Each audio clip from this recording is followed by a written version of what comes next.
भगत सिंह का जन्म 28 सितंबर 1907 को पंजाब के ज़िला लायलपुर अब पाकिस्तान में के बंगा गांव में हुआ था।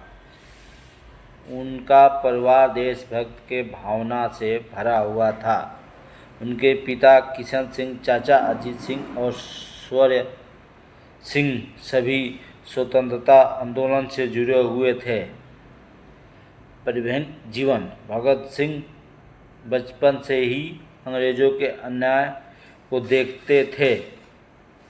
जलियांवाला बाग हत्याकांड 1919 ने उनके मन पर गहरा असर डाला। उस समय वो सिर्फ 12 साल के थे और घटना के बाद उन्होंने शहीदों की मिट्टी अपने साथ घर ले जाकर उससे नमन किया। क्रांतिकारी गतिविधियाँ। भगत सिंह शुरू से ही मानते थे कि केवल अहिंसा से आज़ादी पाना आसान नहीं होगा। इसलिए वो हिंदुस्तान सोशलिस्ट रिपब्लिकन एसोसिएशन हसरा से जुड़े।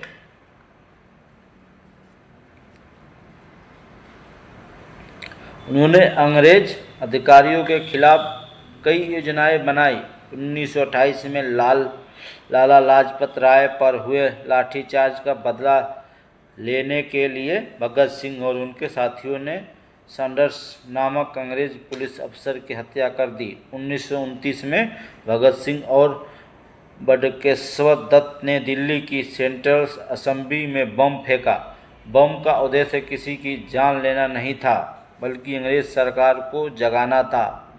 उन्होंने नारे लगाए, इंकलाब जिंदाबाद। गिरफ्तारी और शहादत। बम कांड के बाद भगत सिंह को गिरफ्तार कर लिया गया। जेल में भी उन्होंने अंग्रेजी हुकूमत के खिलाफ भूख हड़ताल की। अंततः उन्हें सैंडर्स हत्याकांड में फांसी का सज़ा सुनाई गई। 23 मार्च 1931 को भगत सिंह, राजगुरु और सुखदेव को लाहौर जेल में फांसी दी गई। विरासत। भगत सिंह ने सिर्फ 23 साल की उम्र में अपनी जान कुर्बान कर दी, लेकिन उनका साहस और बलिदान आज भी युवाओं के प्रति करता है। वे कहते हैं, वो मुझे मार सकते हैं लेकिन मेरे विचारों के नहीं मार सकते। क्या आप चाहेंगे मैं इस कहानी को बच्चों के लिए सरल और मज़ेदार अंदाज में भी लिख दूं?